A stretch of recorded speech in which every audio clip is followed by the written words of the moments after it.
Hey guys, so this video I am making to share my journey of what it has been like with Bennett. I'm going to share what it was like to get his official diagnosis and then kind of where we've been since then. I have had some time to gather my emotions, so I might make it through this entire video without crying. I won't make any guarantees because when I finally sit down to think about it and actually have time to let my brain process everything, I do get really emotional. I'm already choked up, guys. Never mind. Scratch that because I probably will cry. So when I was pregnant with Bennett, I had a really rough pregnancy right off the start. So 9 months before I got pregnant with Bennett, I went through a really bad ectopic pregnancy, and it was a very rare form. So it attached on the outside of my uterus. It basically slipped through my C-section scar. So it was very traumatizing to go through that. So as soon as I was pregnant, I was already really nervous, thinking that it was going to be an ectopic again. With my second child, I had preeclampsia, so I was on edge about my blood pressure. And when we went in for our first ultrasound, well, our second ultrasound, where it's the anatomy scan, everything was going great. Our baby was healthy. And then we got a view of the lips, and we had a confirmed diagnosis of a cleft lip. So that was really emotional too. Just when you just get news that your baby isn't 100% healthy and isn't going to come out 100% perfect. I mean, not everyone's perfect, but you know what I mean. So we struggled with that a little bit in the beginning, and that wasn't even all of it. So we had multiple scans to go over the cleft lip. We never really got a good shot to see how bad it was. We couldn't tell if the cleft palate was involved. That's usually something that's determined after the baby's born. We opted out of genetic testing in the beginning because the risks were really low for someone who was under the age of 35. And our midwife at the time had told us that if they saw anything abnormal on an ultrasound scan, that I could do blood testing later on. So all of our scans, everything looked great. His head was in the 50th percentile. He was right on track. Weight was great, everything. So I had an amazing delivery. My labor wasn't very long. I pushed him out in 11 seconds. And then, I was so nervous to find out about the palate, because if he didn't have a palate involvement, I would have been able to breastfeed, which I was really wanting to do because I breastfed my third child. And it's just an amazing experience to do that. So I was hoping that the palate wasn't involved. It was just the cleft lip, and everything was going to be okay. So initially when he was born, I wanted to see the lip. I wanted to see the palate. And when they placed him on me at first, my first initial reaction was I noticed that his eyes were slanted. At this time, it didn't even cross my mind what they were about to tell me. I just noticed that compared to my other kids, his eyes kind of went inward like this. They call it an upward slant actually, but they just kind of just looked slanted. And honestly, I thought that it maybe had something to do with his cleft. Maybe there was a huge gap or something, pulling everything down. And I had said to the doctors, his eyes are slanted. And so then they took him over to, to be reviewed by the pediatric doctors, and his O2 wasn't great. They came over and told us that the palate, there was a lot wrong with the palate, that they didn't realize that it was a lot more involvement than they initially thought. So he basically doesn't have a roof of his mouth. It was pretty bad. So then, they were warming his body up. They were worried about his oxygen. They took him out. And the doctors came back in a couple minutes later. And I don't know how I knew this. I think it was because my daughter has autism, and I remember reviewing information and all of that. But the doctor said, she came in, she goes, "You mentioned his eyes, and we noticed that too, and he has poor muscle tone, and he has a single palm shooting off characteristics." And instantly I just said Down syndrome. I said it out loud, I knew. And it still hadn't hit me at that point. And the doctors were like, "Yeah, we're thinking that it's possibly Down syndrome." And my husband, you know, he instantly like took that hard. And again, like I said, it hadn't hit me yet. So they took him back, and I remember the nurse said, if you want to, you know, if you want to go to main med, go to main med. They're have better doctors and they can care for him better and this and that. So I have to be transferred to main med. And at this time, we still didn't like, I mean, he didn't look like someone who had Down syndrome. We knew nothing about Down syndrome. And I can't even like think straight. And so like we're going back and forth because some nurses were like, no, you'd have to convince me that, you know, you'd have to show me like facts that he has Down syndrome, because looking at him, it doesn't look like that. Or, you know, he looked like our youngest, who has some of the character, the almond eyes and the ears and things like that. So we went back and forth on it. And then we met with a genetics doctor, and that was an awful experience because the genetics doctor was just very blunt with giving the news. We ended up having his blood tested, and they do a more advanced testing. So they have one test that tests just specifically for Down syndrome, and then they have another one that like looks at like everything that could possibly be looked at with genetics. But I mean, we met so many doctors. I can't even tell you how many people just kept coming into the room of the NICU. It was constantly just one doctor after the other. It was overwhelming. And what really broke it for me, and when I really lost it, was the genetics doctor had said, you know, with Down syndrome, like your child will, you know, go to school with everyone else, and they'll have friends and they'll play and they're the most loving people, but your son won't know how to balance a checkbook.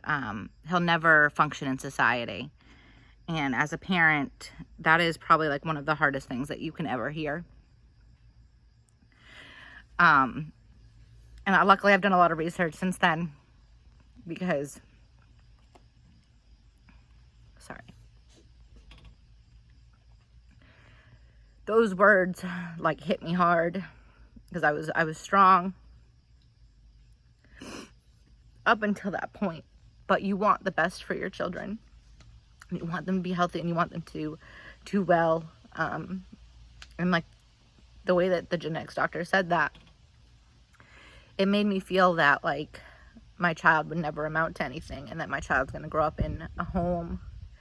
And I still battle with that constantly, because we're not going to be around forever.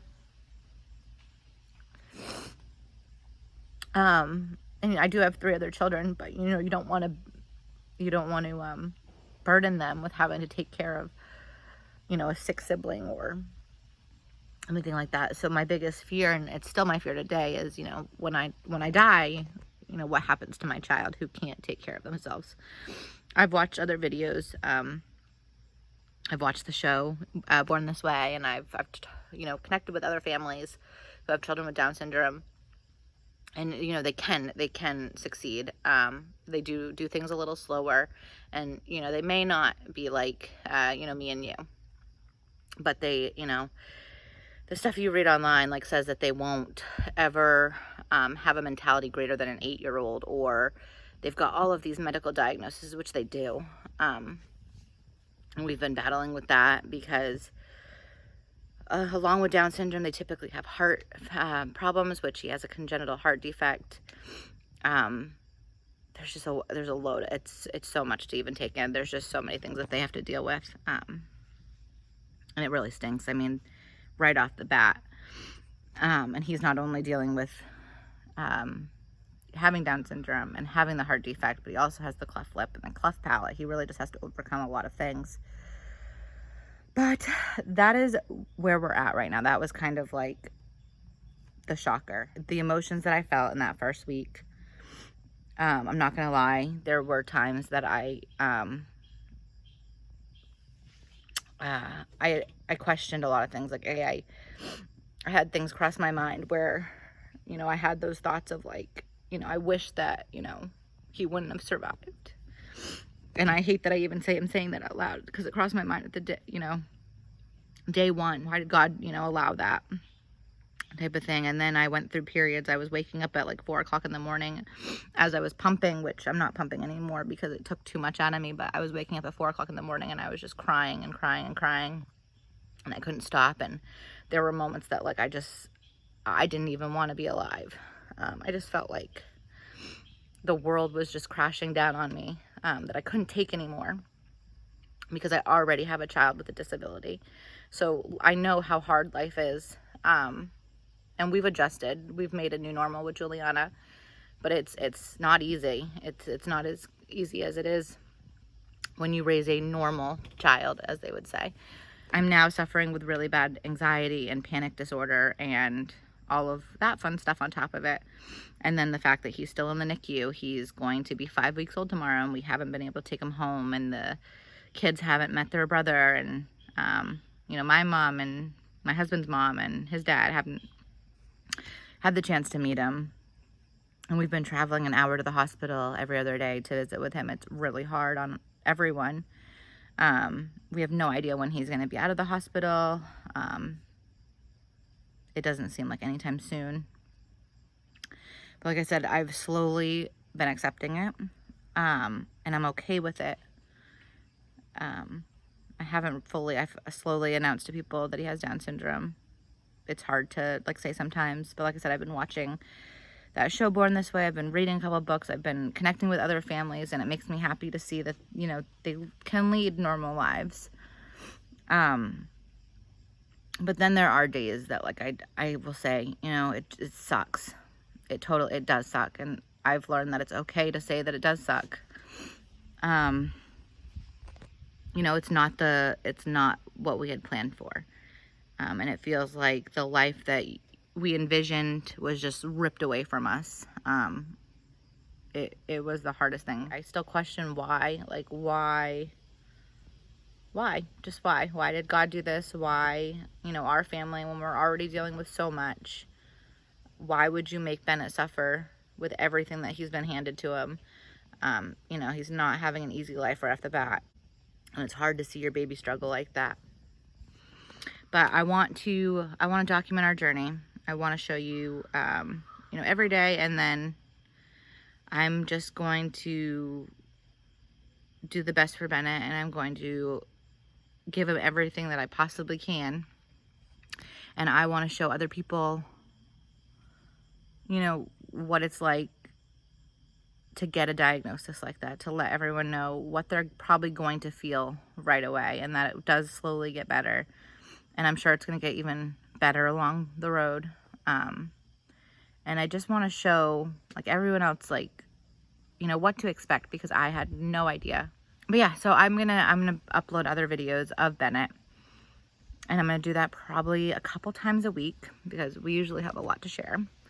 And then just kind of like how I'm feeling, how we're all feeling, what the process is like, and you'll be able to follow all of that. But I need to share it. I need to share it because it's not going to make my anxiety any better. I typically am the type of person that bottles everything in, and I just can't. I can't have the weight of the world on my shoulders anymore. I totally forgot to finish recording the video the other day, so that is why I am in a different outfit right now. But I just wanted to say, if you would like to follow Bennett's journey, we will be creating probably like a Facebook group that I post all of that, so that way I'm not just posting it directly to my personal wall. And if you want to follow his journey, then you can just look on that Facebook page, as well as YouTube, where I will document all of this. I will say that I am more comfortable with it now. We love Bennett so much. I mean, if you guys could see him in person, he is seriously like the cutest little baby. And he recognizes our voices and everything now. And like, you can just feel the love. He really is amazing. I wish he was home with us right now. So yeah, we are hanging in there, and it's just, you know, it's just another thing. Just, it is what it is. But that is just who Bennett is, and that was the cards that we were dealt, and we're going to play that hand, because that is apparently what God wanted for us. And I'm hoping that maybe just in the end, you know, in a year or two from now, we're going to look back and laugh and just know that this was the plan all along. Maybe Bennett will make us all better human beings. We can see things differently through his eyes. So that is that. I'm calling it a wrap.